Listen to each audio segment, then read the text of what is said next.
So hello everyone, उम्मीद है आप सभी अच्छे होंगे। मैं हूं Arpit from favourite free learning platform, जहां पे आप सब पढ़ सकते हो physics, chemistry, maths, biology absolutely for free at learnohub.com।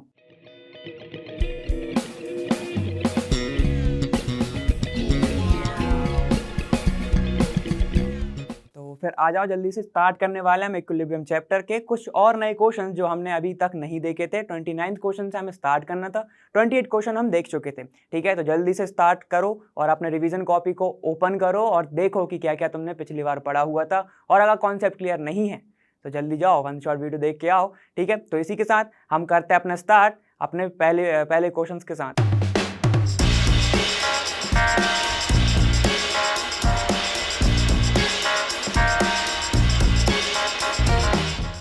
तो चलो आ जाओ, स्टार्ट करते हैं 29th क्वेश्चन की। वो बोल क्या रहा है, ठीक है, सबका फोकस होना चाहिए इधर, मेरे को ही मत देखो, कोई दिक्कत नहीं, लेकिन इधर देखो, अच्छे से फोकस करना। ठीक है, यहाँ पे क्या बोल रहा है, डिस्क्राइब द इफेक्ट ऑफ।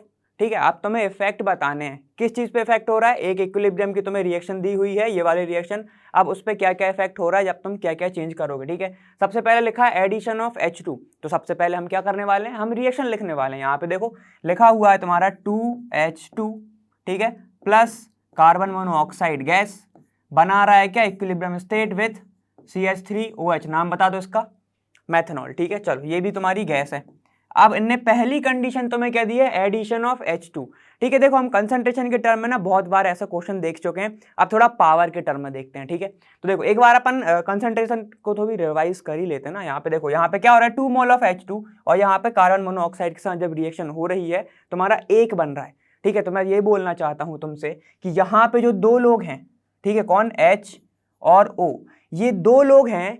ठीक है, उनके बराबर सिर्फ एक है ये। ठीक है, मान लो, चलो अपन मान लेते हैं कि ये दो लोग हैं, ठीक है, जो लड़ रहे हैं। ठीक है, यहाँ पर सिर्फ एक ही, जैसे टग ऑफ वार देखा होगा ना तुमने, यहाँ पे सिर्फ एक खींच रहा है और यहाँ पे दो लोग खींच रहे हैं। ठीक है, अब देखो कंडीशन होनी क्या क्या है, वैसे ही समझते जाओ पावर से। ठीक है, कंसंट्रेशन से भी समझेंगे। यहाँ पे एडिशन ऑफ H2, अगर मैं क्या करूं, यहाँ पर या H2 बढ़ाते ही चलूं, क्या करूं मैं, यहाँ पर H2 बढ़ाते चलूं, तो क्या होगा, H2 मतलब मैं एक इंसान और लाते जा रहा हूं। ठीक है, अभी तो ये 1 क्या था, 2 इज इक्वल टू 1 था। ठीक है, मोल को नहीं गिना है मैंने। ठीक है, आगे का, ठीक, 2 इज इक्वल टू 1 था। अब ये कह रहा है कि यहाँ पर H2 और मिला दो, तो यहाँ पे 2 की पावर बढ़ते जाएगी, 2 की पावर बढ़ती जाएगी, तो ये यहाँ पे पुश अच्छे से कर पाएगा। टग ऑफ वॉर में खींचते हैं, यहाँ पे समझो कि पुश करना है। ठीक है, तो क्या होगा, ये तीन लोग अच्छे से पुश कर पाएंगे इसको। ठीक है, तो तुम्हारी जो रिएक्शन है वो कहाँ जाने वाली है, वो फॉरवर्ड डायरेक्शन में जाने वाली है। तो क्या लिखोगे, जब एडिशन ऑफ H2 होगा तो ये जाएगी फॉरवर्ड डायरेक्शन में, फॉरवर्ड डायरेक्शन में। समझे इतना? ठीक है, चलो अब कंसंट्रेशन के टर्म में देख लेते हैं कि अगर H2 का कंसंट्रेशन बढ़ता ही गया तो मतलब ये तो बहुत ज्यादा है ना। ठीक, तो यहाँ पे तुम्हारी रिएक्शन कहाँ पे जाएगी, फॉरवर्ड डायरेक्शन में, और तुम्हारा कंसंट्रेशन ऑफ मेथनॉल बढ़ता ही जाएगा। ठीक है, फॉरवर्ड डायरेक्शन में जा रही है तो CH3OH का जो कंसंट्रेशन है वो हो जाएगा इंक्रीज। समझ गए, दो चीज देख ली हमने। अब उसके बाद देखो सेकंड कंडीशन क्या बोल रहा है, एडिशन ऑफ CH3OH। अब देखो, अब उल्टा हो गया। अब ये क्या कह रहा है कि यहां पर ऐड कर दो तुम, क्या, CH3OH पर ऐड करते चलो, मतलब कंसंट्रेशन यहां पर बढ़ रहा है। चलो उसके टर्म में देखो, यहां पर पावर बढ़ रहा है, तो अब ये जो है, ये तुम्हारा जो CH3 ये पुश कर पाएगा इसको इस साइड।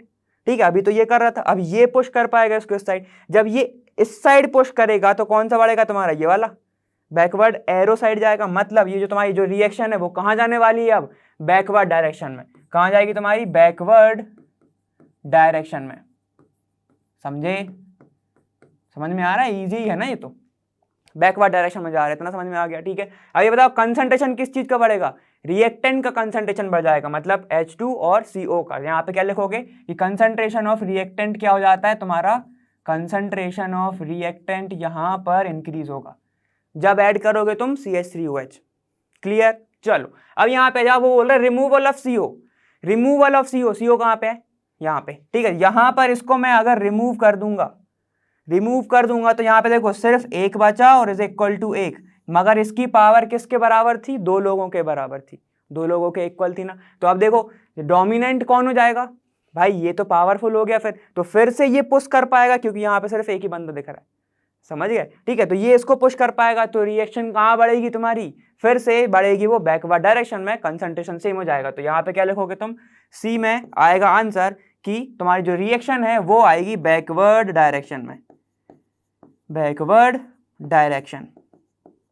समझ में आ गया ना इतना, ठीक है, समझ सकते हो, ऐसे भी कोई दिक्कत नहीं है। अब चलो बात करते हैं रिमूवल ऑफ CH3OH। तो चलो अगर देखो ये दोनों मिलके बना रहे हैं ये, ठीक है, ये दोनों मिलके ये बना रहे हैं, अगर यही नहीं होगा तो ये तो इजीली पुश कर पाएंगे ना। देखो अगर यहाँ पर एक इंसान है, यहाँ पर एक इंसान है, अगर मैं उसको पुश करूं, अगर इक्वल पुश है तो क्या होगा, ना वो खिसकेगा ना मैं खिसकूंगा, ठीक है। अब यहाँ पर कोई है ही नहीं मेरे सामने तो मैं तो सीधे ही चला जाऊंगा ना आगे, ठीक है, आगे ही चला जाऊंगा, आगे जाऊंगा तो मतलब फॉरवर्ड डायरेक्शन, ठीक है। तो यहाँ पर देखो ऐसे ही होता है, जब अगर तुम्हें क्या बढ़ाना हो, प्रोडक्ट बढ़ाने हो, ठीक है, तो जैसे ही तुम्हारा ये मिलके प्रोडक्ट बन जाता है उसको हटा देते हैं, उसको हटा देते हैं तो इक्विलिब्रियम की कंडीशन ही नहीं आ पाती और रुक ही नहीं पाती तुम्हारी रिएक्शन, तो वो फॉरवर्ड डायरेक्शन में जाती ही जाती है, ठीक है। अब वो जाती ही जाएगी तो क्या लिखोगे कि भाई जो रिएक्शन है, डी का आंसर क्या हो जाएगा, जो तुम्हारी रिएक्शन है वो जाएगी फॉरवर्ड डायरेक्शन में, फॉरवर्ड डायरेक्शन में। तुमने एक रिएक्शन देखी होगी कि हम क्या करते हैं, H2O निकाल लेते हैं उधर से, वापस टूट के इधर ना पाए, ठीक है, वो आएगी तुम लोगों को आगे तो वहां पे बताऊंगा मैं, ठीक है। फॉरवर्ड डायरेक्शन में जब ये जाएगी तो यहाँ पे कंसंट्रेशन किस चीज का बढ़ रहा है जरा बताओ, ये बना हटा दिया, फिर से बना हटा दिया, ये फिर से बना हटा दिया, तो ये तो टूटते जा रहे हैं, ये बनाते जा रहे हैं, तो कंसंट्रेशन किसका बढ़ रहा है, CH3 का, कंसंट्रेशन ऑफ CH3OH इंक्रीजेस, या फिर कंसंट्रेशन ऑफ प्रोडक्ट इंक्रीजेस। इतना आ गया समझ में, ठीक है। तो यही था और कुछ तो था ही नहीं। बहुत मजा आया होगा ये वाले क्वेश्चन में क्योंकि एकदम कॉन्सेप्चुअल था, समझ में आ गया ना इतना। चलो अब नेक्स्ट क्वेश्चन देखते हैं अपना। देखो अब बोल के रहा है कि at 473 kelvin equilibrium constant Kc for decomposition of phosphorus pentachloride मतलब PCl5 इज कितना दिया है तुम्हें, 8.3 इंटू 10 की पावर -3 दिया हुआ है। इफ डिकम्पोजिशन इज डिस्क्रिप्टेड एज, अब बताओ भाई अगर तुमको पूछा क्या है, इक्विलिब्रियम तुम्हें ये सब गिवन है, ये सारे के सारे तुम्हें गिवन है, ठीक है। अब तुम्हें देखो क्या पूछ रहा है, what an expression for Kc for the reaction, expression पूछा है, वैल्यू नहीं पूछा, ठीक है, याद रखना क्योंकि Kc तो वो दे ही चुका है ना। एक्सप्रेशन पूछा है तो क्या लिखोगे, अभी लिखते हैं चलो। उसके बाद क्या है, what is the value of Kc for the reverse reaction, तो भाई याद आ रहा है रिवर्स रिएक्शन में क्या करते हैं हम, रेसिप्रोकल कर देते हैं Kc का। चलो ठीक है, तो मैं बताते जा रहा हूं, एक बार तुम भी करते चलो साथ में, ठीक है। एट सेम टेम्परेचर, बात याद रखना सेम टेम्परेचर, और यहां पर देखो ये क्या देखे रखा है, पॉजिटिव में देखे रखा है, तो ये रिएक्शन कौन सी हो रही होगी, एंडोथर्मिक, ठीक है। ये कौन सी रिएक्शन हो रही होगी, एंडोथर्मिक। सबसे पहले ना सॉल्व करने के पहले ही ना थोड़ा सा क्या करना पड़ता है, हमें क्वेश्चन को अच्छे से समझो। चलो उसके बाद क्या कर रहा है, what would be the effect on Kc if, चलो ये बात अपन बाद में करते हैं, पहले ये दोनों की बात करते हैं, ठीक है। सबसे पहले तुमसे पूछा है एक्सप्रेशन, एक्सप्रेशन क्या होता है हमें पता है कि Kc is equal to mole concentration of product upon reactant. तो जल्दी से लिख दो, तुम्हारी रिएक्शन कहाँ पे लिखी है जरा देखो, रिएक्शन तुम्हारी यहाँ पे लिखी, देखो क्या बोल रही रिएक्शन, सबसे पहले लिख लेंगे हम PCl5, ठीक है, ये बना रहा है रिवर्सिबल, किसके साथ है मतलब PCl3 प्लस Cl2, ठीक है, ये सारे गैस फॉर्म में है और ये इक्विलिब्रियम की कंडीशन में भी है, हमें साइन से पता चल रहा है ना। अब ये बोल रहा है Kc के एक्सप्रेशन लिखना है, Kc क्या होता है, molar concentration of product upon reactant, तो जल्दी से लिख देते हैं हम, प्रोडक्ट क्या है तुम्हारा PCl3 गैस फॉर्म में, ये है तुम्हारा प्रोडक्ट, ठीक है। फिर है तुम्हारा क्या Cl2 जो कि गैस फॉर्म में है, तो हमने ये भी लिख दिया, अपॉन तुम्हारा ये आ जाएगा PCl5 जो कि गैस फॉर्म में है, तो हमने सीधे सीधे लिख दिया, ठीक है। क्या कोई पावर है इन लोगों के सामने, इन दोनों के सामने ही पावर नहीं है, तो इसके ऊपर कुछ पावर नहीं, मतलब इन दोनों के सामने स्टोइचियोमेट्रिक नहीं है तो पावर में कुछ नहीं जाने वाला, समझ गए। 1 लेके चलते हैं, अब कुछ नहीं मतलब 0 मत लिख देना, ठीक है ना, तो वरना पूरा एक्सप्रेशन ही खराब कर दो। इतना आ गया समझ में, ठीक है। चलो अब देखो बी पॉइंट क्या कह रहा है तुम्हारा, what is the value of Kc for reverse reaction. Reverse reaction याद करो, जल्दी से याद करो, रिवर्स रिएक्शन मतलब तुम्हारी रिएक्शन कहां से स्टार्ट होने वाली, यहां से, यही होगा ना, रिवर्स रिएक्शन मतलब यहां से। तो देखो फिर प्रोडक्ट क्या हो जाएगा तुम्हारा ये, ठीक है, और रिएक्टेंट क्या हो जाएंगे तुम्हारे ये, तो मैं उसको उल्टा लिख सकता हूं PCl5 upon PCl3 upon PCl2। इतना समझ में आया मैं क्या बोलना चाह रहा हूं, ठीक है। तो देखो अगर रिवर्स रिएक्शन होती है, तुम्हारी रिएक्शन होगी यहां से स्टार्ट, ठीक है, तो ये पूरा हो जाएगा उल्टा, तो फिर मैं इसको क्या लिख सकता हूं 1/Kc लिख सकता हूं कि नहीं, सिर्फ हाँ या ना बता दो। लिख सकता हूँ कि नहीं, केवाईसी कह रहा हूँ, केसी लिख सकते हैं ना इसको। चलो देखो, तो यहाँ पर रिवर्स रिएक्शन के लिए हमने मान लिया कि केसी जो है तुम्हारा क्या है, 1 बाय क्या होता है, केसी होता है। ठीक है, इसको मैंने 1 डैश केसी माना है। ठीक है, यहाँ पर हो जाएगा 1 बाय केसी। इतना क्लियर? ठीक है, कर भी सकते हो, तुम खुद देख सकते हो ऐसा। ठीक है ना। अब देखो, तुम्हें निकालना क्या है, वैल्यू। क्या तुम्हारे पास केसी गिवन है? जरा क्वेश्चन देखो अच्छे से, पहले ही बोला था क्वेश्चन में तुम्हें दिया है 8.3 इंटू 10 की पावर -3, इसलिए पहले बोलता हूं कि गिवन लिख लिया करो। तो चलो देखो, यहाँ पर के डैश सी जो कि रिवर्स रिएक्शन का क्या है, तुम्हारा कांस्टेंट है। ठीक है, यहाँ पर क्या हो जाएगा, 1 बाय 8.3 इंटू 10 की पावर -3 हो जाएगा। अब इसको तो सॉल्व कर ही सकते हो ना। ठीक है, तो देखो अब इसको जब सॉल्व करने बैठोगे तो केसी, तो ये बताओ क्या जीरो में की टर्म में आएगा कि नहीं आएगा? नहीं आएगा, ये ऊपर चला जाएगा, तो ये बड़ा है ना। ठीक है, तो इसकी वैल्यू तुम्हारी आएगी 120.48। ठीक है, तो केसी की वैल्यू फॉर रिवर्स रिएक्शन तुम्हारी कितनी आई, 120.48। क्लियर है यहीं तक? ठीक है ना। चलो अब बात करते हैं कि what would be the effect on KC. तो केसी पर क्या इफेक्ट होगा? ठीक, मोर PCl5 इज एडेड। तो देखो, मोर PCl5, यहां पे जरा अपन थोड़ा सा ध्यान देते हैं। ये बन रहा है 1 मोल से मिलके, ये बना रहा है 1-1 मोल। ठीक है, 1 मोल टूट रहा है तो 1-1 मोल बन रहा है दोनों का। ठीक है, अब यहां पर अगर मैं PCl5 ऐड करते जाऊंगा, ठीक है, एक तो ये कहां पे हो रही है, सेम टेम्परेचर पर। सेम टेम्परेचर पर होगी तो जो तुम्हारा इक्विलिब्रियम कांस्टेंट है, तुम कुछ भी ऐड कर लो, प्रेशर बढ़ा दो, क्या होगा तुम्हारा, कोई भी चेंज नहीं आने वाला। इतना समझ गए। चलो अपन थोड़े दूसरे तरीके से भी देखते हैं कि अगर तुमने PCl5 ऐड कर दिया तो वो उतना ही अमाउंट में टूटेगा। जैसे 1 मोल अगर था तो 1-1 मोल बना रहा था, अगर मान लो यहाँ पे 2 मोल है तो ये 2-2 मोल बनाएगा। बनाएगा कि नहीं बनाएगा? बनाएगा ना, इक्विलिब्रियम की कंडीशन है ये तो। ठीक है, तो अगर मैं ऐड करते जाऊं तो इक्विलिब्रियम की कंडीशन बढ़ते जाएगी, तो केसी की वैल्यू चेंज होगी क्या? बिल्कुल नहीं चेंज होगी। तो यहां पर क्या लिखोगे, नो चेंज, नो चेंज। चलो थोड़ा सा केसी की टर्म में देख लेते, यही है केसी का एक्सप्रेशन, जितना ये बड़ा उतना ही ये बड़ा, तो तुम्हारी केसी की वैल्यू क्या आएगी, कांस्टेंट ही तो आएगी। ठीक है, केसी की वैल्यू हो जाएगी कांस्टेंट।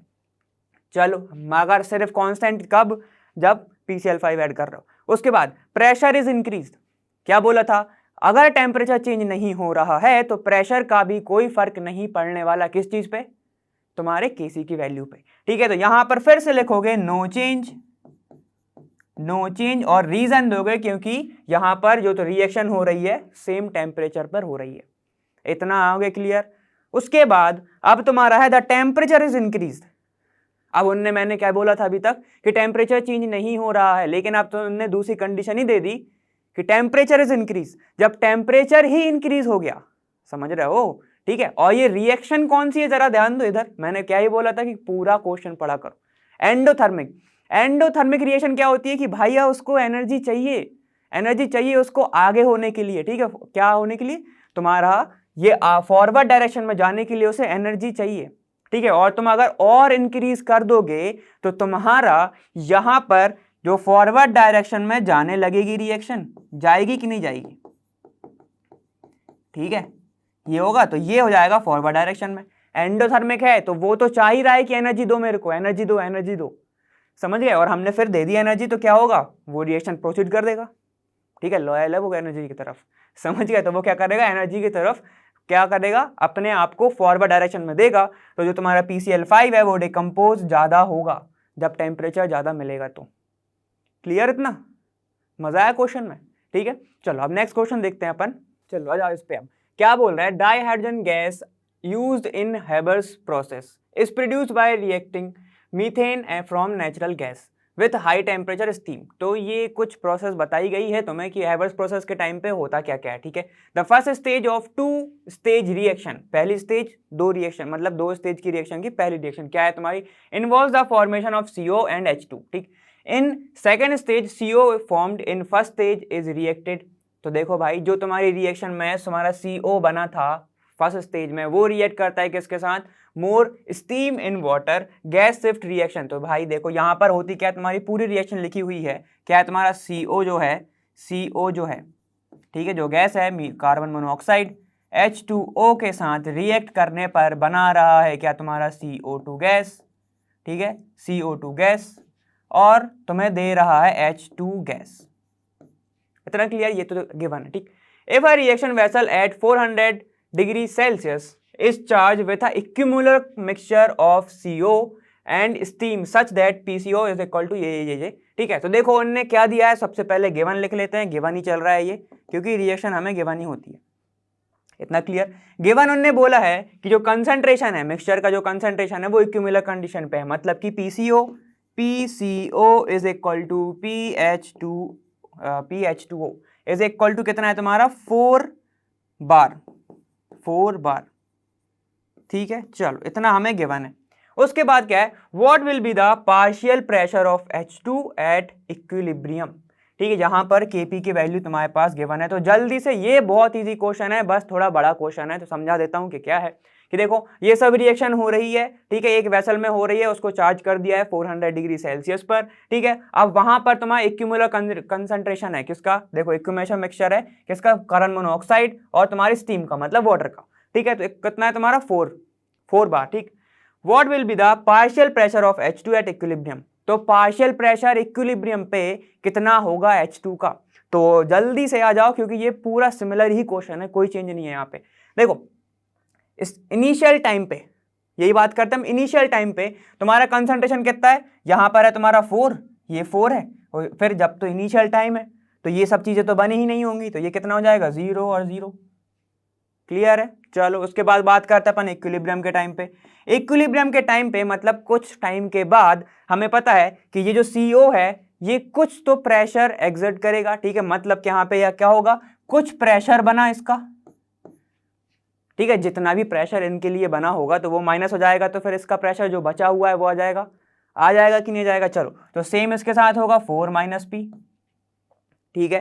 तो देखो कितना प्रेशर बना, P और ये P, क्लियर है ना, समझ में आ गया ना। तो देखो अगर इनका 10 था, ठीक है, अगर इनका 10 था, ठीक है, तो इनका कितना है, मान लो 5 है, इनका 10 है, इनका मान लो 5 हुआ, मतलब 5 बना इक्विलिब्रियम कंडीशन पे, तो कितना कम हो गया, 5 ही तो हो गया कन्वर्ट, समझ गए। वैसे ही लिखा है कि अगर 4 है, अगर इनका P जो प्रेशर क्या हो गया, रिड्यूस हो गया है, तो कितना रिड्यूस हुआ, P और P तो हुआ, क्लियर है। चलो अब यहां पर हमें निकालना क्या है, इक्विमुलर कंसंट्रेशन ऑफ H2, मतलब तुम्हें पार्शियल प्रेशर निकालना है H2 का, मतलब तुम्हें ये चाहिए है P की वैल्यू, है ना। P की वैल्यू हम इजीली निकाल सकते हैं, कैसे निकाल सकते हैं, देखो हमें पता है कि Kp इज इक्वल टू क्या होता है, partial pressure of product upon reactant. तो चलो प्रोडक्ट क्या है तुम्हारा, कंसंट्रेशन, सीधे लिख लेते हैं, चलो CO2 गैस, ठीक है, यहां पर H2 गैस, ठीक है, अपॉन तुम्हारे रिएक्टेंट कौन है, जरा देखो, CO कार्बन मोनोऑक्साइड और तुम्हारा H2O जो कि गैस फॉर्म में है, मतलब स्टीम है जो, क्लियर है इतना, ठीक है। हमारे पास गिवन क्या क्या है, जरा जल्दी से बताओ। Kp की वैल्यू हमारे पास गिवन है कहीं ना कहीं, तो ये देखो क्या क्या है हमारे पास, ये 10.1 इज इक्वल टू, ये कितना हो जाएगा, CO2 और H2O का प्रेशर कितना हमने सपोज किया है P, तो ये कितना हो जाएगा, P² हो जाएगा, इनटू है ना, ठीक है। और ये कितना है 4 - P, ये है 4 - P, तो ये देखो दोनों के सेम है, तो मैं इनटू करूंगा तो क्या हो जाएगा 4 - P होल स्क्वायर, हो जाएगा कि नहीं, यहां वैल्यू पुट करके देखो यही मिलेगा, इतना हो गया क्लियर, आया समझ में। चलो अब यहां पर जरा वैल्यू निकालते हैं हम P की, क्या बनेगा, देखो ये हो जाएगा तुम्हारा P² इज इक्वल टू, इसको इधर लेके आओ, 10.1, ठीक है, 4 - P का होल स्क्वायर, तो हम क्या करते हैं, अंडर रूट लगाते हैं दोनों साइड, तो ये क्या हो जाएगा, P इज इक्वल टू √10, इसको जब कैलकुलेट करोगे तुम्हारी वैल्यू कितनी आती है 3.17, ठीक है, इतनी ही आने वाली है। चलो तो ये आ जाएगी तुम्हारी वैल्यू, तो यहाँ पे सीधे पुट कर देंगे 3.17, और स्क्वायर रूट से ये वाला स्क्वायर कैंसिल कर देगा रूट को, अंडर रूट को कैंसिल कर देगा, ठीक है, तो ये क्या हो जाएगा 4 - P, क्लियर है। अब यहां से तुम P की वैल्यू निकाल सकते हो कि नहीं निकाल सकते हो, बिल्कुल निकाल सकते हो, ठीक है। तो ये कितना हो जाएगा तुम्हारा, P इज इक्वल टू हो जाएगा 3.04, इतनी आने वाला, ठीक है, ये हो जाएगा तुम्हारा 3.04, क्लियर आ गया तुम्हारा ये वाला। तो ये वाला तुम मतलब कि तुम्हारा इक्विलिब्रियम प्रेशर, ठीक है, इक्विलिब्रियम के टाइम पे पार्शियल प्रेशर ऑफ H2 कितना है तुम्हारा 3.04, ठीक है। यूनिट कौन सी होगी जरा बताओ, यूनिट क्या होगी इसकी, देखो ये किस में दिया है, बार में, तो होगी क्या, वो भी तुम्हारी रिएक्शन, तुम्हारी यूनिट होगी बार, प्रेशर की यूनिट यहाँ पे कितनी होगी, बात क्लियर है, मजा आए वाले में। चलो अब नेक्स्ट क्वेश्चन पे चलते हैं जल्दी से। अब तुम्हारा है predict which of the following reaction will have appreciable concentration of reactant and product. तो इनमें से किसका कंसंट्रेशन एप्रिसिएबल होगा, मतलब कि थोड़ा इक्वल ही हो, एक दूसरे के बराबर होगा, वो बताना है। ठीक है, तो चलो यहाँ पर हमें दी हुई है और हमारे पास केसी की वैल्यू है, तो सिंपल सी बात है, अगर तुमने वन शॉट वीडियो देखा है या फिर तुम एनसीईआरटी सॉल्यूशन अगर सॉल्व करते आए हो तो तुम्हें जरूर मिला होगा कि केसी अगर ज्यादा होता है तो क्या होता है और किससे ज्यादा होता है, वो चलो अपन डिस्कस करते हैं। कि अगर तुम्हारी केसी की जो वैल्यू है वो ज्यादा है 10 की पावर 3 से, याद आ रहा है कि नहीं आ रहा है, याद आना चाहिए, ठीक है। और अगर जो तुम्हारा केसी है उसकी जो वैल्यू है वो किससे कम है, 10 की पावर -3 से, ठीक है। और अगर जो तुम्हारा केसी की वैल्यू है वो रेंज में है 10 की पावर -3 टू 10 की पावर 3 से, तो क्या होगा ये सब देखते हैं, ठीक है। तो अगर 10 तुम्हारा जो केसी है इसकी वैल्यू ज्यादा है 10 की पावर 3 से, तो हम ये मानते हैं कि जो तुम्हारा क्या, जो तुम्हारा प्रोडक्ट है, जो तुम्हारा क्या है, प्रोडक्ट है, प्रोडक्ट डोमिनेट कर रहा है, डोमिनेटिंग है यहाँ पे, प्रोडक्ट इज डोमिनेटिंग। और किसको डोमिनेट कर रहा होगा, ये कर रहा होगा रिएक्टेंट को, रिएक्टेंट को, ठीक है। तो यहां पर तुम्हारा प्रोडक्ट ज्यादा बनेगा, प्रोडक्ट का जो कंसंट्रेशन है यहां पर क्या होगा, ज्यादा होगा, ठीक है। चलो वहीं पे इसका उल्टा कर दो अब कि भाई यहां पर रिएक्टेंट जो है, रिएक्टेंट डोमिनेट कर रहा होगा, डोमिनेट्स, किसको डोमिनेट कर रहा होगा भाई, प्रोडक्ट को, ठीक है। तो यहां पर प्रोडक्ट नहीं बन पाएगा, और जब नहीं बन पाएगा तो क्या होगा, यहां पर कंसंट्रेशन ऑफ रिएक्टेंट बढ़ जाएगा, कंसंट्रेशन ऑफ रिएक्टेंट ज्यादा होगा, समझ गए। मतलब वो फॉरवर्ड डायरेक्शन में जा ही नहीं पा रही है, वो बैकवर्ड डायरेक्शन में आ रही है। अगर तुम्हारा 10 की पावर -3 और 10 की पावर 3 की रेंज में है तो जो तुम्हारा कंसंट्रेशन है वो एप्रिशिएबली कंसंट्रेशन है, समझ गए, एप्रिशिएबल कंसंट्रेशन वो है। इतना क्लियर हो गया। चलो अब अगर मान लो कि बहुत ही ज्यादा छोटा है, ठीक है, अगर केसी बहुत ही ज्यादा छोटा है तो तुम्हारी जो रिएक्शन है ना वो हो ही नहीं पाएगी ऑलमोस्ट, ठीक है। और अगर तुम्हारा केसी है वो बहुत ही ज्यादा है 10 की पावर 3 से, तो तुम्हारी जो रिएक्शन है वो इतनी तेजी से होगी कि वो प्रोडक्ट बना के ही छोड़ेगी, समझ गए, बहुत जल्दी से हो जाती तुम्हारी रिएक्शन। चलो ये बात हमने देख लिया। अब हमारे पास केसी की वैल्यू थी इसलिए हमने डिस्कस किया। अब आ जाते हैं क्वेश्चन पे। क्वेश्चन क्या कह रहा है कि केसी है तुम्हारा किसके लिए, इसके लिए 5 × 10 की पावर -39, किस रेंज में गिर रहा है, केसी की जो वैल्यू है किससे कम है, बहुत कम है 10 की पावर -3 से, तो डोमिनेट कौन करेगा, तुम्हारा रिएक्टेंट। तो यहां पर तुम्हारा रिएक्टेंट जो है क्या करेगा, रिएक्टेंट डोमिनेट करेगा, ठीक है, यहां पर डोमिनेट करेगा, मतलब जो तुम्हारा रिएक्टेंट है ये Cl2 ज्यादा बनेगा 2Cl कम बनेगा, कहां आएगी, बैकवर्ड डायरेक्शन में। इतना क्लियर। चलो उसके बाद अब क्या है, तुम्हारा Cl2 बना प्लस NO रिएक्ट कर रहा है, तुम्हारा बन रहा है NoCl, और Kc की वैल्यू तुम्हें कितनी दी है, 3.7 × 10 की पावर 8। जरा देखो इसको, पावर क्या है, पॉजिटिव में, पॉजिटिव मतलब कौन सा वाला रिलेशन तुम देखोगे अब, 10 की पावर 3 वाला। Kc की वैल्यू क्या है, ज्यादा है, Kc की वैल्यू ज्यादा है, ठीक है, तो तुम्हारा जो प्रोडक्ट है वो डोमिनेट करेगा रिएक्टेंट को, मतलब यहां पर जो तुम्हारा NoCl है ये ज्यादा बनेगा, मतलब कंसंट्रेशन ऑफ प्रोडक्ट जो रहेगा, प्रोडक्ट बनेगा तुम्हारा ज्यादा, तुम्हारी रिएक्शन जाएगी किस डायरेक्शन में, फॉरवर्ड डायरेक्शन में, फॉरवर्ड डायरेक्शन में, ठीक है। इतना क्लियर है। जरा यहां पर भी लिख लो जरा कि अगर केसी बन रहा है, प्रोडक्ट डोमिनेट कर रहा है, तो यहाँ पे क्या होगा, फॉरवर्ड डायरेक्शन, यहाँ पे बैकवर्ड डायरेक्शन, और यहाँ पर अभी देखते हैं, ठीक है। अब देखो तुम्हारा Cl2 थर्ड वाला क्या बोल रहा है, थर्ड वाला बोल रहा है Cl2 + NO2 बना रहा है, NO2Cl, ठीक है। Kc की वैल्यू कितनी है, 1.8, 1.8, तो ये कहां पे आ रही है, 10 की पावर -3, ठीक है, और 10 की पावर 3 के बीच में होगा ना ये वाला 1.8 की वैल्यू, ठीक है, ऐसी कुछ होगा, ठीक है, ऐसी कुछ रिएक्शन होगी ना भाई।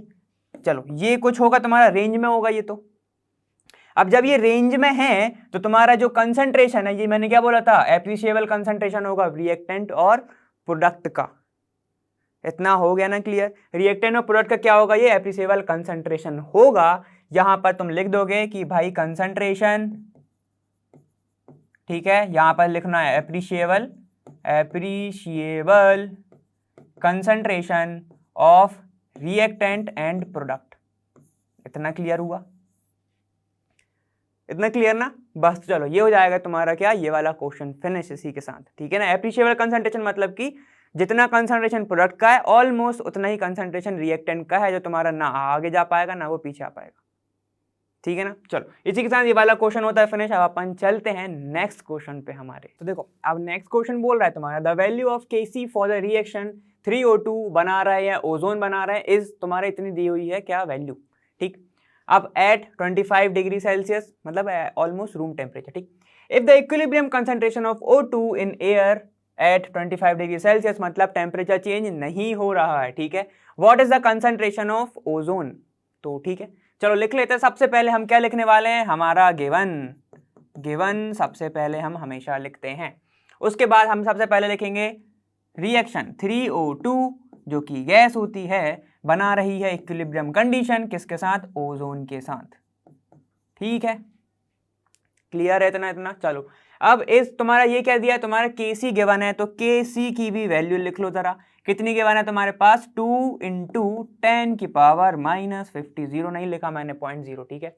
अब ये भी लिख लेते हैं कि एट ये सब चीजें चल रही है 25 डिग्री सेल्सियस पर, मैंने इधर लिखा है तुम इधर लिखना, ठीक। If the equilibrium concentration of O2, तो अब तुम्हें इक्विलिब्रियम कंसंट्रेशन दिया है मतलब मैं लिख लेता हूं यहाँ पर किसका, O2 का तुम्हें कंसंट्रेशन इक्विलिब्रियम, मैंने EQ ऐसे लिख दिया, ठीक है। इक्विलिब्रियम कितना दिया है तुम्हें, 1.6 × 10 की पावर -2। चलो what is the concentration of O3, तो O3 का कंसंट्रेशन कितना होगा हमें ये बताना है। तो बिल्कुल बता देंगे हम, कोई दिक्कत नहीं है। यहाँ पे देखो ये हमारी रिएक्शन है, ठीक है। इक्विलिब्रियम कंसंट्रेशन हमें किसका गिवन है, O2 का गिवन है, कितना है 1.6 × 10 की पावर -2, तो इसको हम बिल्कुल नहीं हिलाएंगे, ठीक है। तो देखो हमें पता है इक्विलिब्रियम कंडीशन पर एक चीज होती है जिसका नाम है Kc, ठीक है। तो देखो Kc से हम पूछेंगे कैसे हो, ठीक है। चलो अब देखो Kc इज इक्वल टू क्या हो जाएगा तुम्हारा, प्रोडक्ट अपॉन रिएक्टेंट। तो चलो यहां पर प्रोडक्ट लिखो और यहां पर लिखो तुम रिएक्टेंट, ठीक है। प्रोडक्ट क्या है तुम्हारा, ओजोन बन रहा है तो O3 लिख दिया, लेकिन इसके सामने 2 है तो उसको सामने को ऊपर पहुंचाना पड़ेगा, तो हमने पहुंचा दिया। उसके बाद यहां पर लिखो तुम रिएक्टेंट में O2, इसके भी सामने 3 है तो ये 3 जो आगे है कहता है मुझे चांस दो, और हमने भी उसको चांस दिया और ऊपर पहुंचा दिया। क्लियर है? चलो अब Kc की वैल्यू तुम्हें पता है, O2 का कंसंट्रेशन इक्विलिब्रियम कंडीशन पर वो भी पता है, ठीक है। तो हम कंसंट्रेशन ओजोन का निकाल सकते हैं। कैसे निकालेंगे, चलो अपन जल्दी से देखते हैं क्या आएगा। देखो Kc की वैल्यू कितनी है तुम्हारी, Kc की वैल्यू दी है तुम्हें 2 × 10 की पावर -50 मतलब 50, ठीक है। चलो ये लिख लिया हमने। अब इंटू किसके साथ होगा, इसको मैं ऊपर लेके आ रहा हूं सीधे, इसको मैं इधर इंटू करा रहा हूं, ठीक है। तो देखो क्या हो जाएगा, O2 की वैल्यू कितनी है तुम्हारे पास 1.6 × 10 की पावर -2 का क्यूब है, ठीक है, इज इक्वल टू कितना हो जाएगा तुम्हारा, ओजोन मतलब O3 का स्क्वायर होल स्क्वायर, लिख दिया हमने। चलो इसको सॉल्व कर सकते हो तुम, ठीक है। तो इसको अभी नहीं करते, इसको लिखेंगे हम 2 × 10 की पावर -50, ठीक है। 16 का क्यूब कितना होता है जल्दी से बता दो, 16 3 48 होता है, तो वैसे हम लिख लेंगे। ये इसका वैल्यू कितनी हो जाएगी 4.09 इंटू, यहाँ पर पावर है तो इंटू हो जाएगा ये 10 की पावर -6, इतने ही होगा, ठीक है। चलो यहाँ पे इंटू का साइन लगा दो, इज इक्वल टू O3 का होल स्क्वायर, ठीक है। अब जब इसको सॉल्व करने वालों इसका इंटू कर दो सीधे सीधे, कितना आएगा 8.18 कुछ आएगा, यहाँ पे लिख देते हैं, और ये पावर प्लस हो जाएगी, ठीक है। तो यहाँ पर क्या हो जाएगा, देखो ये हो जाएगा 8.18, ठीक है, इंटू 10 की पावर -50 -6 कितना हो जाएगा -56 इज इक्वल टू O3 का स्क्वायर। चलो ये हो गया क्लियर यहाँ तक। अब थोड़ा मैथ्स खेलते हैं। यहाँ पर तुम लगा दो स्क्वायर रूट, ये जाएगा ना स्क्वायर, इसको देगा तो रूट आ जाता है, ये तो पता है। या फिर तुम समझ लो दोनों साइड हमने स्क्वायर रूट ले लिया, समझ गया, हमने अंडर रूट ले लिया, तो ये कितना हो जाएगा, ये हो जाएगा तुम्हारा अंडर रूट 8.18 इंटू 10 की पावर माइनस कितना है 56, ठीक है। ये हो जाएगा तुम्हारा ओजोन का कंसंट्रेशन। अब इसको सॉल्व करने बैठोगे तो हमें पता है ये किसके करीब बनाएगा, चलो वो भी लिख लेते हैं हम। ये तुम्हारा वैल्यू आने वाली है 8 है, 8 किसके करीबन आएगा, जरा जल्दी से बता दो। ठीक है, कुछ 2 पॉइंट आएगा क्योंकि 9 तो होता है किसका 3 का, तो ये कितना आएगा तुम्हारा 2.86 इंटू 10 की पावर, ये बात है। अब 10 की पावर -56 डिवाइड बाय 2 कितना आएगा, ये जाएगा तुम्हारा -28। ठीक है, ये आ जाएगी तुम्हारी ओजोन का कंसंट्रेशन। तो कंसंट्रेशन ऑफ ओजोन कितना है 2.86 इंटू 10 की पावर -28। क्लियर हो गया। अब ये पूछोगे मैंने अभी डिवाइड बाय 2 क्यों किया, क्योंकि हमें पता है ये जो रूट है वो 1/2 होता है ना पावर उसकी। ठीक है, तो इनटू कर दो, ये हो जाएगा तुम्हारा -56/2 -28। चलो ये बताने की चीज़ नहीं थी लेकिन बता दिया। ठीक है, तो ये हो जाएगा तुम्हारा आंसर कंसंट्रेशन ऑफ O3। ठीक है, ओजोन का कंसंट्रेशन हमारा आ गया। तो इसी के साथ ये वाला हमारा क्वेश्चन हो जाता है फिनिश। ठीक है, और एक चीज़ मैं तुमसे पूछना चाहता हूँ कि अगर कंसंट्रेशन है तो यूनिट क्या होगी, यूनिट क्या होगी, मोल लीटर इनवर्स होगी। ठीक है, चलो ये वाला क्लियर है यहाँ तक। ठीक है, चलो हम नेक्स्ट क्वेश्चन पे चलते हैं जल्दी से। चलो अब नेक्स्ट क्वेश्चन पे जाते हैं। वो क्या कह रहा है, the reaction carbon monoxide H2 gas के साथ रिएक्ट कर रहा है, मीथेन बन रहा है, तुम्हें वाटर दे रहा है। ठीक है, इज एट इक्विलिब्रियम एट 300 कितना मतलब 1300 केल्विन पर। In a 1 liter flask it also contains 0.0 mole of carbon monoxide, और ये सब इतने मोल्स हमें गिवन है। ठीक है, at end unknown amount of CH4 in the flask. ठीक है, तो चलो सबसे पहले हम फ्लास्क बनाते हैं और देखते हैं क्या क्या चीजें हैं इसके अंदर। ठीक है, तो देखो मैं फ्लास्क कैसे बनाता हूँ, फ्लास्क मैं बनाता हूँ ऐसे कुछ। ठीक है, अगर तुमने मेरी वीडियो देखी है मैं ऐसी फ्लास्क बनाता हूँ भाई। ठीक है, चलो ये बना लिया मैंने फ्लास्क। अब उसके बाद मैं करने क्या वाला हूं, ये बोल रहे हैं कि तुम्हारा जो किस पे रखा है, ये एट 1300 केल्विन पर ये रखा हुआ है। ठीक है, इन 1 लीटर फ्लास्क, तो इसका वॉल्यूम कितना है 1 लीटर है फ्लास्क का वॉल्यूम। ठीक है, चलो ये भी बना दिया हमने। उसके बाद इट ऑल्सो कंटेन, अब इसके अंदर है क्या क्या चीज है, देखो इसके अंदर क्या क्या है, 0.3 मोल किसका है तुम्हारा कार्बन मोनोऑक्साइड का, 0 नहीं लिखा। ठीक है, यहां पर और क्या क्या है तुम्हारा 0.1 मोल किसका है तुम्हारा H2 का। ठीक है, प्लस और भी चीजें हैं, रुको जरा, 0.02 मोल है किसका H2O का।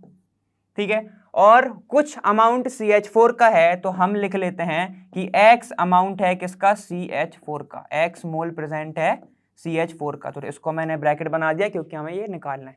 ठीक है, determine the concentration of CH4 in the mixture. अब CH4 वही है, जब उसका अमाउंट ही नहीं पता तो हमें पता था कि यही निकालना होगा। ठीक है, अब the equilibrium constant Kc for reaction at given temperature is कितना है तुम्हारा, देखो एट गिवन टेम्परेचर मतलब इसी टेम्परेचर पर, तो यहाँ टेम्परेचर चेंज नहीं हो रहा है, तो ये कितना हो जाएगा 3.90। तो यहाँ पर Kc की वैल्यू तुम्हारे पास है कितनी है 3.90।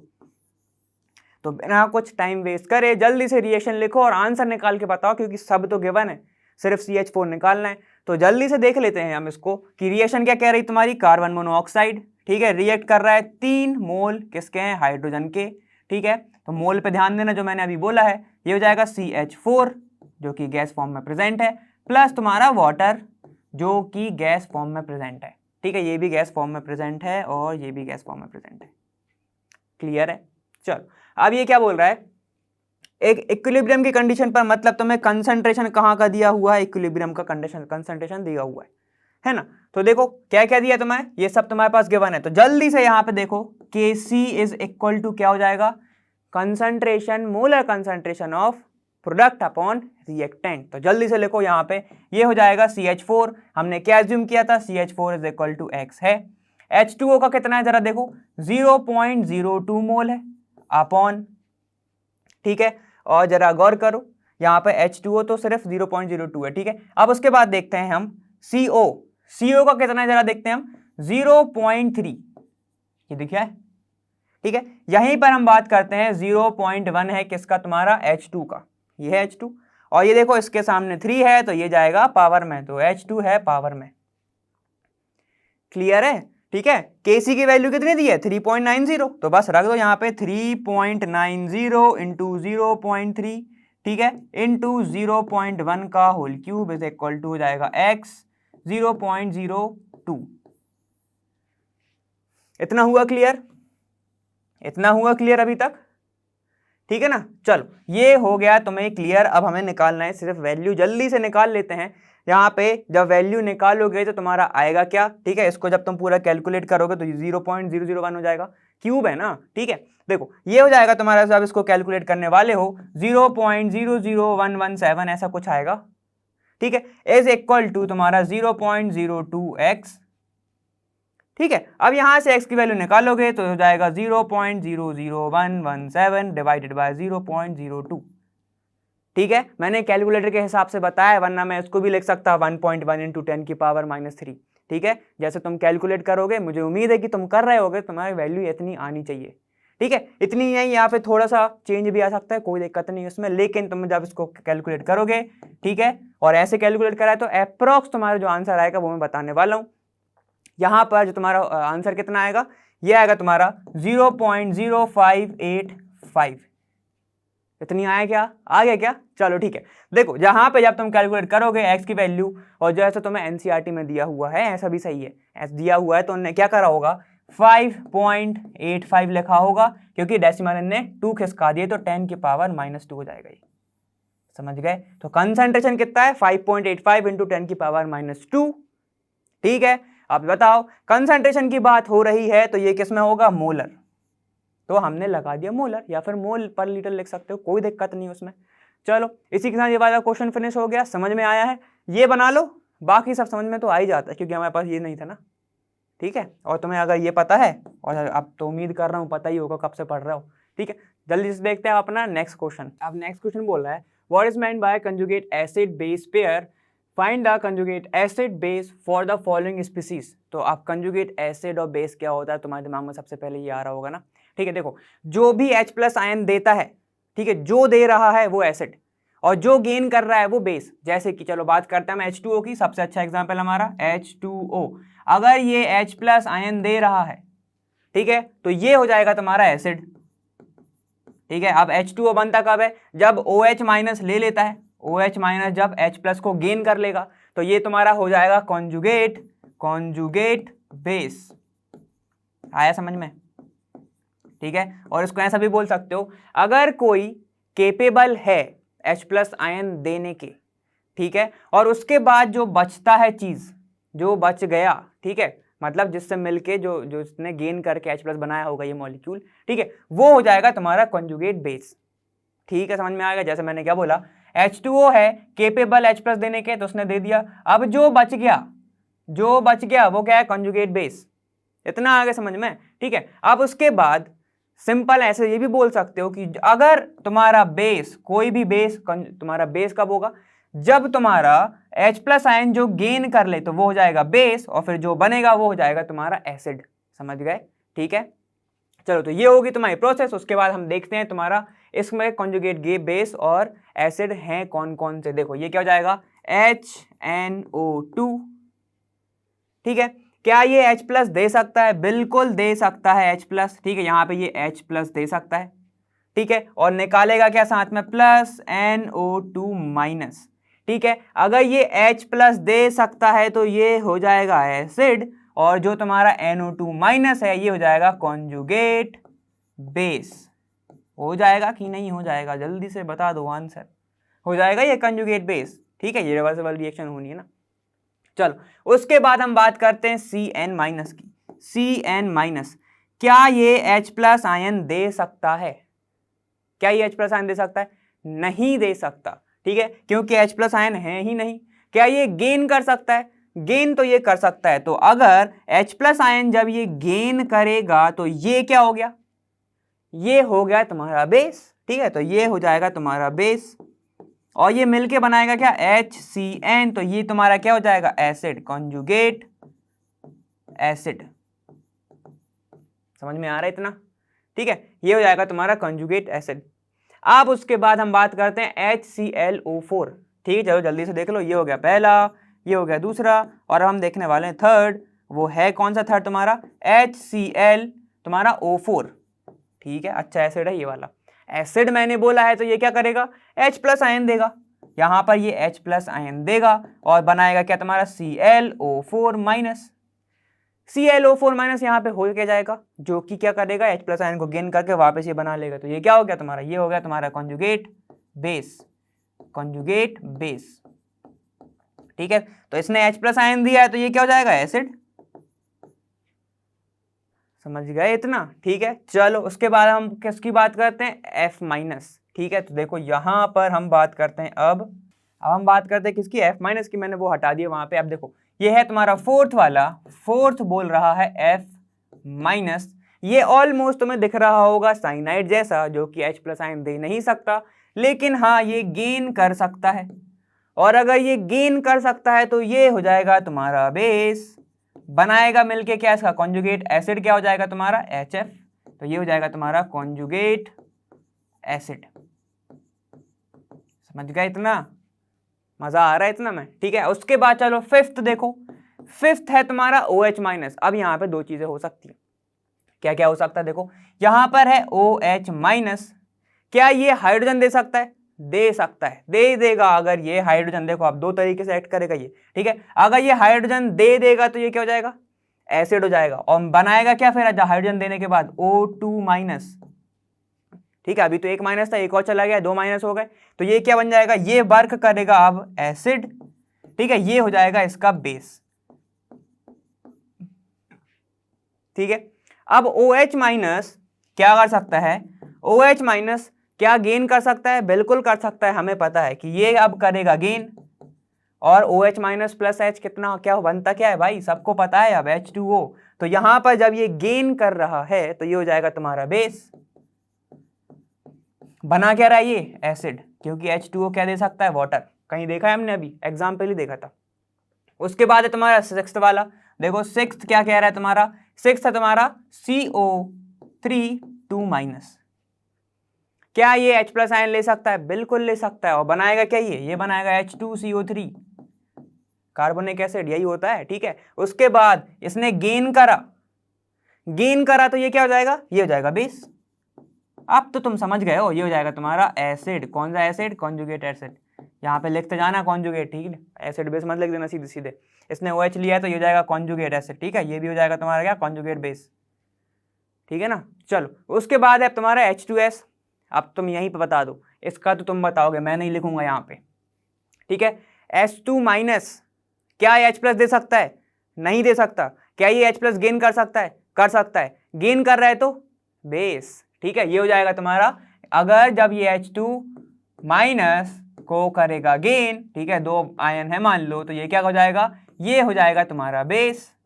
बनाएगा क्या, एसिड। अब बनेगा क्या जरा बता दो भाई, इतना तो पता है ना, पर दो सीधे सीधे जोड़ लें, लिख देना क्या बनेगा। यहाँ पे मैंने ऐसे छोड़ दी जगह, आंसर बता देना मेरे को, ठीक है। चलो तो ये थी पूरी कहानी कंजुगेट एसिड की और कंजुगेट बेस की, ठीक है।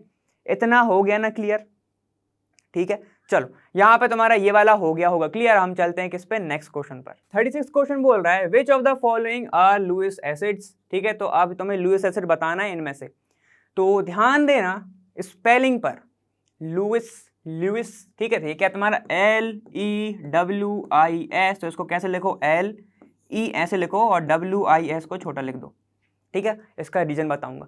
लुईस एसिड वो होते हैं जो लोन पेयर इलेक्ट्रॉन, या फिर जिसको हम क्या बोलते हैं, इलेक्ट्रॉन पेयर को क्या कर लें, एक्सेप्ट कर लें।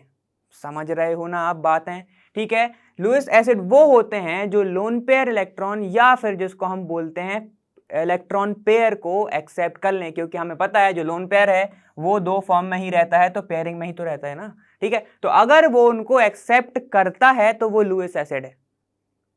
क्लियर हो गया इतना। चलो यहां पे देखते हैं क्या H2O को जरूरत है। यहां पे देखो H, ठीक है, ये H, यहां पर O, ये O, ठीक है। यहां पर देखो इसके पास तो ऑलरेडी होते हैं चीजें, ठीक है। तो 1 2 3 4 5 6 7 8 ऑक्टेट कंप्लीट, उसका ड्यूप्लेट कंप्लीट। क्या इसको जरूरत है गेन करने की, नहीं है जरूरत, पेयरिंग की जरूरत ही नहीं है, तो ये नहीं होगा। उसके बाद BF3, यहां पे देखो ये है BF3, ये F, ये F, ये F, और ये बना रहा है 6 इलेक्ट्रॉन। और हमें पता है जो BF3 होता है वो इलेक्ट्रॉन डेफिशिएंट होता है, इलेक्ट्रॉन डेफिशिएंट होता है, तो ये भी चाहेगा कि भाई सबके ऑक्टेट कंप्लीट हो रहे हैं तो मेरे भी कराओ, ठीक है। जब ये चाहेगा कि पेयर को, ये क्या करेगा फिर, जब इसको चाहिए ना कि भाई मेरे भी इलेक्ट्रॉन पेयर को तुम क्या कराओ, ऑक्टेट कंप्लीट कराओ, जब इसको चाहिए तो ये क्या करेगा, इलेक्ट्रॉन पेयर को अपने साइड रख लेगा, और अट्रैक्ट कर लेगा, और जिसने रख लिए वो क्या हो जाएगा तुम्हारा लुईस एसिड। तो लुईस एसिड तुम्हारा क्या हो जाएगा, लुईस एसिड हो जाएगा तुम्हारा BF3।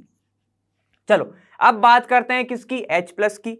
H+ जो कि है प्रोटॉन, तुम्हारा प्रोटॉन के पास कुछ भी प्रेजेंट नहीं है, जो एक इलेक्ट्रॉन था वो भी चला गया, दिख रहा है पॉजिटिव चार्ज, पॉजिटिव मतलब दे दिया, जो एक इलेक्ट्रॉन था वो भी चला गया, तो मतलब इलेक्ट्रॉन हो गए 0, इसीलिए हम उसको बोलते हैं प्रोटॉन, तो इसका नाम भी है प्रोटॉन। ठीक है, लेकिन हमारा ये क्वेश्चन तो है ही नहीं।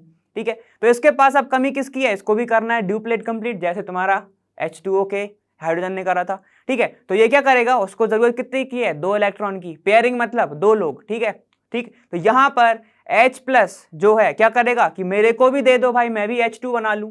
ठीक है, मैं भी H में कन्वर्ट हो जाऊं, तो लुईस एसिड तुम्हारा हो जाएगा H+, जो कि शेयर्ड पेयर इलेक्ट्रॉन या फिर पेयरिंग ऑफ इलेक्ट्रॉन को क्या कर रहा है, एक्सेप्ट कर रहा है। चल यहां पर बात करते हैं NH4 की, तो इसका भी स्ट्रक्चर बना लो जरा, NH4। ठीक है, मैं ऐसे बना दूं क्या इसको, ठीक है, मैंने अभी ऐसे बना दिया, अब शेप अलग हो सकता है, शेप अलग ही होता है। चलो यहाँ पे इसके ऊपर पॉजिटिव चार्ज। अब देखो अगर नाइट्रोजन अभी भी बोलता है ना कि शेयर पेयर इलेक्ट्रॉन जो है मेरे को दे दो, तो एक बार बताओ तुम क्या बोलोगे इससे कि भाई कहाँ रखेगा, समझ रहे हो ना, यही बोलोगे ना, कहाँ रखेगा, 8 तो है इसके पास ऑलरेडी इलेक्ट्रॉन, देखो 2 2 2 2, एक बॉन्ड 2 इलेक्ट्रॉन से बनता है। ठीक है, तो क्या इसको जरूरत है, नहीं है जरूरत ना भाई, जगह ही नहीं है, कहां रखोगे तुम लेके आगे पे भी। ठीक है, तो ये 2 हो जाएंगे लुईस एसिड। ठीक है, ये 2 हो जाएंगे लुईस एसिड, और बाकी के ये दोनों नहीं होंगे। तुम्हें पता चल गया कि क्यों नहीं होंगे, अब जरूरत ही नहीं है तो क्यों रखोगे, समझ में आ गया। अब मैंने बोला था तुमसे इन दोनों को कैपिटल में लिखो, तो LE से तुम समझ लेना लोन पेयर इलेक्ट्रॉन। ठीक है, सिर्फ बता रहा हूं, लोन पेयर इलेक्ट्रॉन भी बस मत लिख के आना। ठीक है, lone pair electron, lone pair से समझ में आ जाएगा कि जो तुम्हारे पेयर ऑफ इलेक्ट्रॉन को क्या करता है, गेन करता है या अट्रैक्ट करता है, उसको हम बोल देते हैं लुईस एसिड। क्या मैंने गलत बोला, नहीं ही बोला होगा मेरे ख्याल से, तो मैंने तो नहीं बोला, तुम बता दो। ठीक है, ऐसे याद करना कि लुईस से तुम LE को कैपिटल रखना, कॉपी में एग्जाम में नहीं। ठीक है, तो ये क्या हो जाएगा, लोन पेयर से तुम्हें दिमाग में आएगा चीजें कि भाई लोन पेयर भी होता है डबल डबल, मतलब उन्होंने ही बोला था पेयर इलेक्ट्रॉन को जो गेन कर ले, अपने साइड अट्रैक्ट कर ले, तो लुईस एसिड, समझ गए, लुईस एसिड तुम्हारा ये हो जाएगा। इसी के साथ ये वाला क्वेश्चन फिनिश। 37th पे चलते हैं। अब तुम्हारा नेक्स्ट क्वेश्चन है, what will be the conjugate basis for Bronsted Lowry, मतलब एसिड जो ब्रोंसेड एसिड है उसका। ठीक है, HF H2SO4 HCO3 माइनस में। तो भैया एक चीज याद रखना, जो ब्रोंसेड लोरी थे मतलब तुम्हारे जो साइंटिस्ट थे, ठीक है, इन्होंने ही दिया था कंजुगेट एसिड और बेस की थ्योरी। ठीक है, कैसे याद रखोगे, ब्रोंसेड से याद रखना, ब्रो मतलब तुम्हारा भाई, भाई कौन थे तुम्हारे 2 लोग जो आपस में थोड़े थोड़े वाइब खाते हैं, मतलब वाइब मतलब कि उनकी जो वाइब है वो मैच होती है। तो कॉन्जुगेट एसिड और कॉन्जुगेट बेस का जो उनने दिया था, क्या दिया था, इन्हीं ने दिया था तुम्हारा थ्योरी, समझ गए इतना। ठीक है, कैसे याद रखोगे, ब्रोमान से याद रख लेना या फिर ब्रो से याद रख लेना। चलो, तो अब उनने तुमसे पूछा है कि कॉन्जुगेट बेस क्या होते हैं, कॉन्जुगेट बेसिस कौन कौन से हैं इनमें से, तो कैसे बताओगे। चलो इनमें से हम देखते हैं कि भैया HF है तुम्हारा, H2SO4 है, ठीक है, और HCO3 माइनस है। तो जल्दी से अब बता दो, जो मैंने इतने अच्छे से बताया है तुम्हें, पिछले ही क्वेश्चन में बताया है, ठीक है, उसकी भाई कंजुगेट एसिड होता क्या है, बेस क्या होता है, जल्दी से बता दो।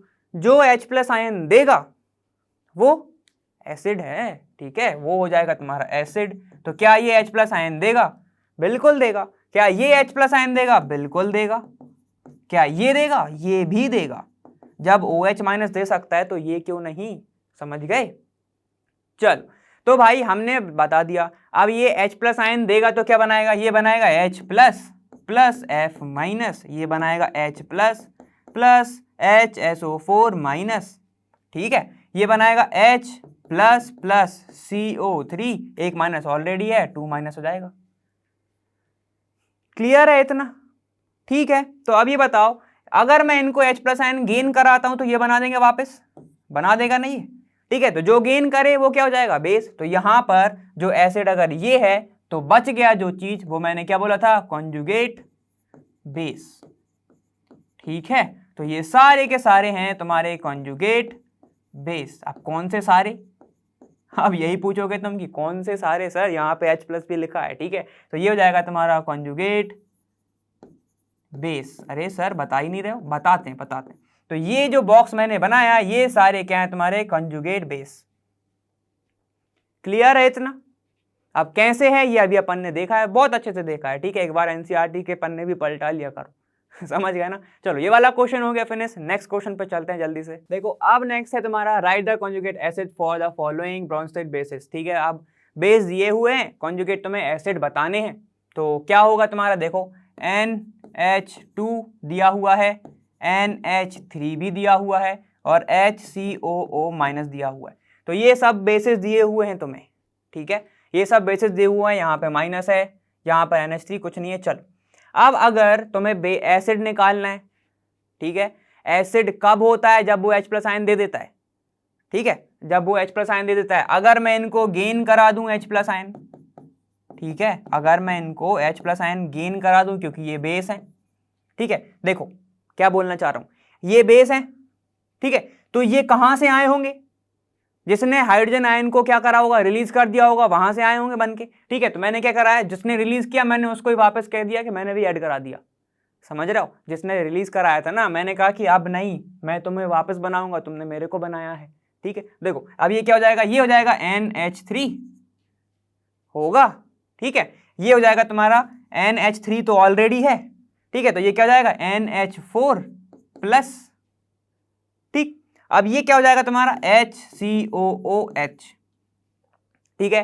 तो ये सारे के सारे हो जाएंगे तुम्हारे एसिड, ये हो जाएंगे तुम्हारे एसिड, ठीक, सारे के सारे, ठीक है। और कौन से एसिड, कॉन्जुगेट एसिड, ठीक है, कॉन्जुगेट एसिड, ठीक है। और अगर नहीं समझे तो देखो, अगर ये एसिड है, ठीक है, एसिड है तो H प्लस आयन देंगे तो यहाँ पे क्या बन जाएगा, बेस बन जाएगा।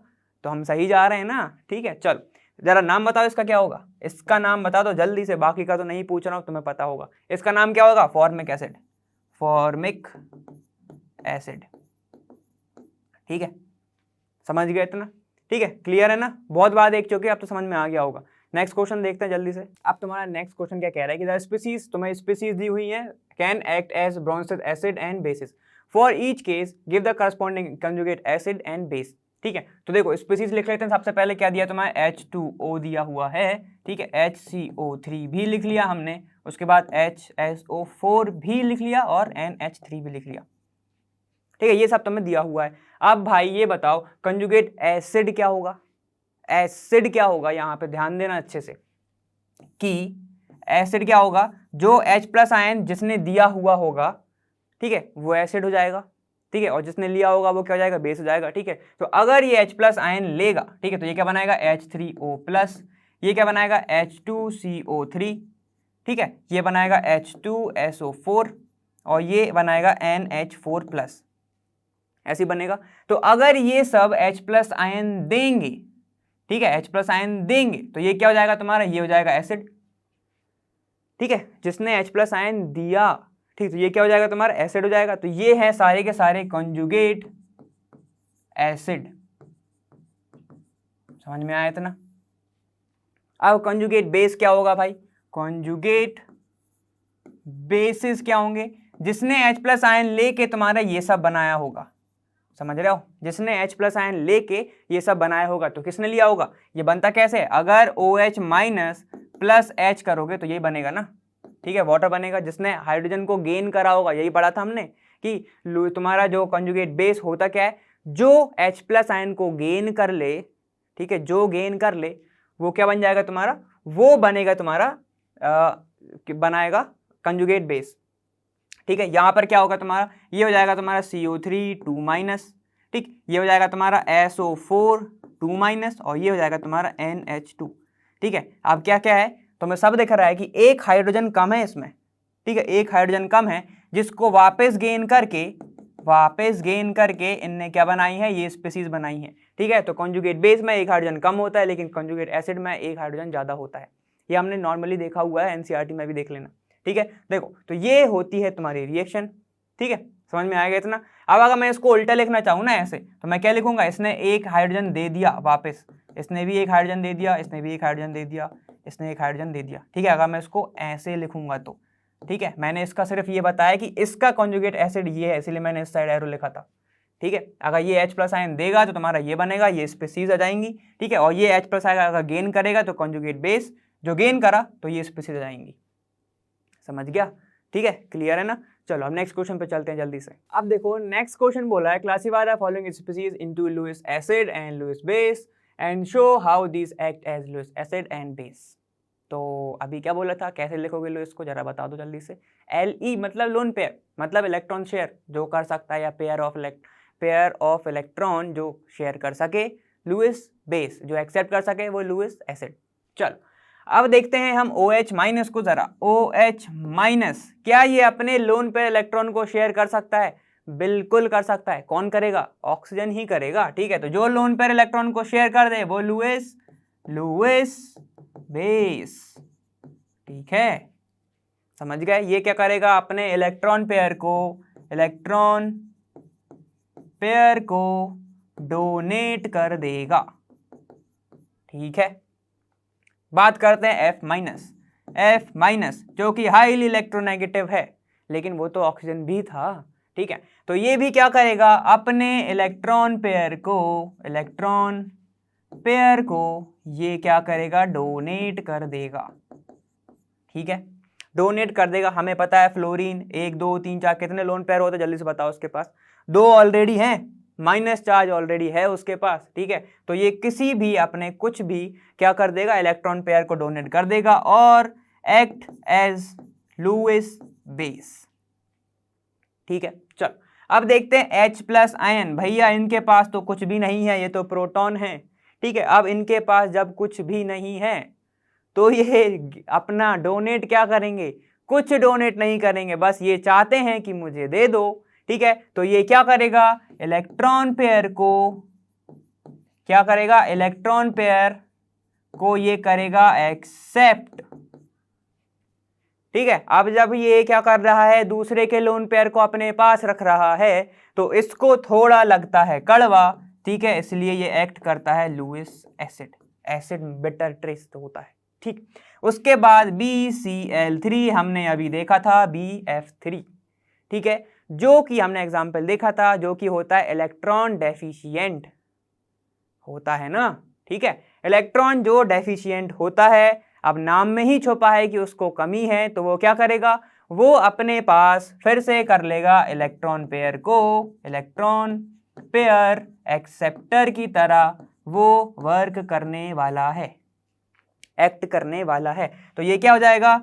इसको जब ये दूसरे का इलेक्ट्रॉन लेता है, उसको भी लगता है कड़वा, तो हो जाता है लुईस एसिड, ठीक है। अब जो H+ है ना, वो इन दोनों में से किसी से भी ले सकता है, ठीक है, और बना सकता है HF या फिर H2O, ठीक है। अगर ये ऑक्सीजन से लेगा, मतलब OH- से हाइड्रोक्सिल आयन से लेगा तो वाटर, और अगर F- से लेगा तो हाइड्रोजन फ्लोराइड, ये तो सबको पता है।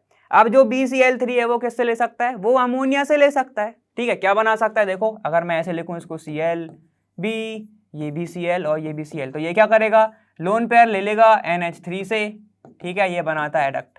चलो ये होती है ऐसी कुछ रिएक्शन होती है, समझ गए। ये थोड़ा एडिशनल था, लेकिन एग्जाम्पल भी पता होने चाहिए ना भाई, कौन किससे ले सकता है, ठीक है। चलो तो ये हो गया तुम्हारा आंसर, कौन है? Lewis acid, Lewis base. बहुत अच्छे से पढ़ा है, याद रखना। ब्रोमाइन से क्या याद रखोगे? कंजुगेट एसिड और बेस। अर्नियस से याद रख लेना, अरिनियस जो तुम्हारा है, एक और वर्ड छूट गया है, ठीक है, वो क्या है तुम्हारा? अर्हीनियस, ठीक है। तो इससे ए से याद रखना एक्वस, ठीक है। एक्वस में अगर कोई हाइड्रोजन दे रहा है तो वो एसिड, और OH दे रहा है तो वो बेस। चलो ये तो अभी नहीं आया तुम्हें, तो इसमें ज़्यादा मत सॉल्व करो, लेकिन अगर हमने 2 चीज़ देख ली तो एक और चीज़ बता दी, ठीक है। लुईस से हमें याद रखना है लोन पेयर, ठीक है। अर्नियस से हमें याद रखना है एक्वा सॉल्यूशन में, उसमें ही बात होती है। और अगर हमें ब्रोमैन से याद रखना है, मतलब ब्रोंस्टेड लोरी जो तुम्हारा थ्योरी दी थी जिसने, ठीक है, उससे हमें बात करना है, तो हम कंजुगेट एसिड या बेस को ही लेंगे। समझ गए इतना? चलो ये क्लियर। चलो यहाँ पे ये वाला हो जाता है फिनिश। अब हम देखते हैं नेक्स्ट हमारा क्या है। तो इसी कॉन्सेप्ट के साथ लुईस एसिड, बहुत सारे लुईस एसिड, बहुत सारे लुईस बेस, बहुत सारे कंजुगेट एसिड, कंजुगेट बेस के साथ हमारा ये वाला वीडियो हो जाता है फिनिश, ठीक है, मज़ा आया कि नहीं आया? ठीक है, बहुत मज़ा आया होगा। न्यूमेरिकल बहुत कम थे, हमारे कॉन्सेप्चुअल क्वेश्चंस काफ़ी ज़्यादा थे। ठीक है, कोई बात नहीं, हमारा अभी वाला चैप्टर अभी खत्म हुआ नहीं है, आगे तुम्हारे न्यूमेरिकल आने वाले हैं, तो प्रैक्टिस तो तुम्हारी बरकरार ही रहेगी। ठीक है, तो बस मेरे साथ प्रैक्टिस करते चलना और मैं तुम्हें प्रैक्टिस करवाने मिलूंगा वहाँ। लर्नो हाँ फ्री है पर बेस्ट है जहाँ।